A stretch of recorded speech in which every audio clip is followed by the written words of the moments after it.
Another thing is, once when I was meditating, I had a thought. I didn't know if it came from me or my inner being, but I had this thought. Well, here's the way to know.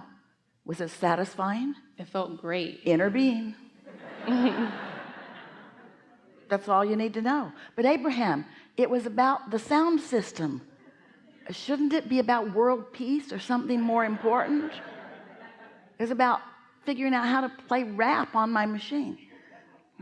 Satisfying. That's the indicator. The guidance is so simplistic sometimes that I think that I'm wanting to Humans get this complicate things right into unnecessary resistance. Everything is simple. Right, it is. It's almost so simple that it just blows right past your mind if you don't. But here's what happens. First, in most cases, you want to make it complicated because that justifies your existence more. Then you discover the simplicity of it and you feel the relief of that. Then you figure out how to consistently remain in the receiving mode. Then it starts simply, but then it becomes more complex. But because you're in sync with it, it never becomes overwhelming. And so it becomes so detailed and so faceted, so multifaceted, but your ability to comprehend it stays right up with it. Did you hear that? Humans want to equate faceted and more complicated and more detailed with overwhelmment and misunderstanding. When you stay up to speed with it, it feels simple all along the way. You know that from different things you've learned with mathematics or whatever. The more you know, then the more the next idea that comes is easy for you to comprehend. It's like that, isn't it? It is. Yeah. I sometimes feel that my stream is moving so fast that I sometimes feel overwhelmed. Well, then that's because it got a little bit of a head start on you, and you're kind of standing still in some beliefs that aren't serving you. Esther was in Del Mar a few months ago, and she looked out and she couldn't see her ocean view from her desk overlooking her deck. And her gardeners were coming that day, so she asked them, can you trim the bushes over here because I'm blocking my own ocean view? They said, we'll take care of it. She was going off to lunch. They said, but there might be something down in the ravine that is part of the obstruction. And Esther said, well, I don't own the whole thing. I only own half the ravine, so just make sure it's on my property. And when Esther came back from lunch, her view was back and she was so excited. Then she looked out a little ways and she saw two big tree stumps over there next to someone else's property. And she thought, what have I done? Love the view, but going to jail now. So then she rationalized. She thought, well, maybe they're renovating that house because it's new owners, and maybe the new owners don't know those trees were ever there.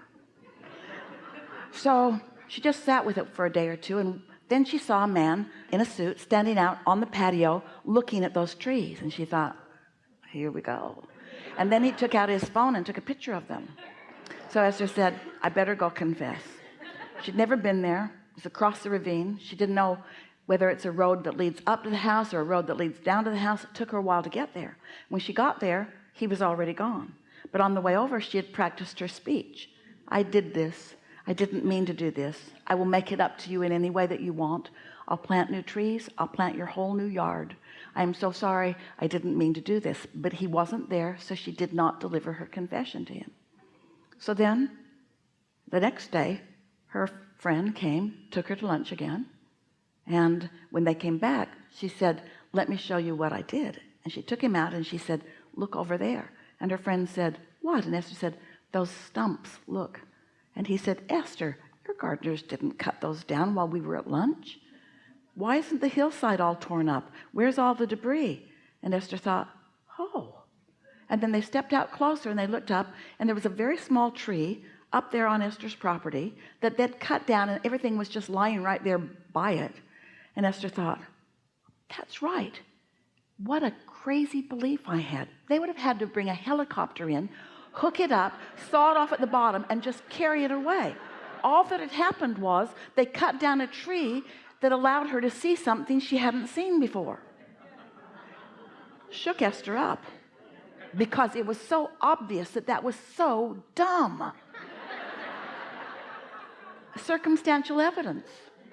She believed it. She believed that she had cut those trees down, even though everything about her logical mind defied that, once her friend pointed it out. And Esther thought, I bet I have all kinds of illogical beliefs that are in the way of desires.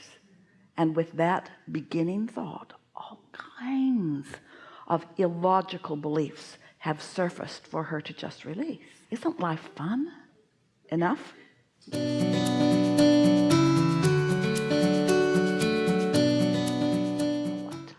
So in the last conversation, we were talking about, well, we were sharing about how Esther had her beliefs, and then you said that those beliefs were starting to come back to her when she had kind of opened herself up to the idea of, hey, if I've got this limiting belief. It was so startling to her that something so logically now unbelievable she had believed.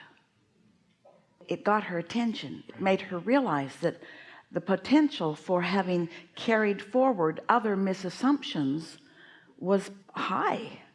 Assumptions of limitations, or assumptions of I should do such and such because, and on and on. Then she came to the conclusion of, when she had that realization, the conclusion of releasing those beliefs. And I'd like to talk a little bit more about a willingness to move forward into the new rather than bringing forward. For example, she and Jerry built several beautiful buildings on the Abraham Hicks Publications property, and one of them is a house. It was a house that had come together over lots of ideas, and it's just a beautiful house. But now it's out on that property, and it's on 40 acres. There aren't neighbors nearby, which was perfect when the two of them were nestled in there together, but it's less perfect now that it's just Esther and the raccoons. But the belief that she kept bringing forward was, but wait, this is our dream house, I should stay in it, when really there is a better situation for her given what she is now wanting. Beliefs such as, well, we planned for this, I should live the plan, or it was our dream house, I should live the dream, or I wouldn't want to hurt Jerry's feelings by moving out of what he had planned for me. Dumb things like that. Yeah. So it's not so much releasing the old belief, but more moving towards the new and amended, never-ending, changing beliefs. Really, there are so many things you used to do that you now don't do. I've got a bunch of those. Yeah. And Yeah. that's why I didn't want to watch them. I guess my question is how to move on from by that. not entertaining yourself and others so much with old stories. You know what the biggest culprit is in that? Is trying to get people to get you by explaining how you came to a conclusion. It's like you've started to believe your own flawed premise that it takes pain to have gain. Once you have accomplished an understanding about something, then sometimes you feel obligated to hold right to that understanding forevermore rather than to allow it to evolve. As a civilization, you keep making monuments of horrible experiences and then dragging your children to the exhibits, and then you tell them flawed premises such as, if you don't continue to examine history, then you are sure to repeat it. And we say the opposite is true. A continual re-examining of unwanted historical things holds it in your vibration and makes it sure you put some of it in your now. It's just the way law of attraction works. Is there any benefit to talking yourself out of? Maybe. You can feel it as it happens. Esther's friend talked to her. Esther, that doesn't make any sense. What? But I did it. The tree stumps are right there. Can't you see with your own eyes what I've done? Esther, where's the debris? Oh, yeah. Why isn't the hillside all torn up? Oh, yeah.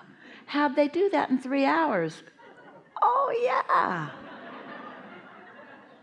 So sometimes by examining it, but you see, she had introduced a new loving energy, like our friend's partner believed he would be in the hot seat, and she infused that subject with her belief, which did affect his receptive mode.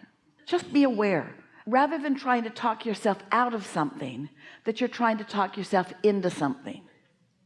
It's that distinction. How satisfying is this subject? It really is like that. So sometimes I try to, when I hit upon that, ooh, this is a not satisfying topic, or this is not satisfying train of thought, sometimes I will say, okay, what does my inner being have to say about this? Well, that's fine, except that when you've already connected yourself to that receptive mode, you can't hear that receptive mode. So when you hit something that matters that head on, you don't get a result, and then you feel like you're not good at it. It's like here in San Francisco, standing at the top of a hill with your car. You take your car out of gear, you release the brake, and you want to just see what happened if you just nudge it a little bit. Well, there's a good likelihood it's going to end up down there in the bay. So you say, well, let's just see. And so you nudge it a little bit, and then you say, oh, wait, I'm pretty sure it's going to end up down there in the bay. So you stand in front of it, and it just bumps you a little, and it stops because there wasn't much momentum, so it was easy to stop. But you wouldn't want to be down there at the bottom of the hill stopping that car. So it's about catching it in the early stages, and if you can't, change the subject.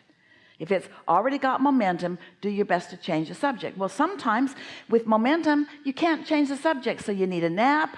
When you go to sleep, you'll feel differently tomorrow. You could meditate. You could get a lobotomy. There are lots of choices.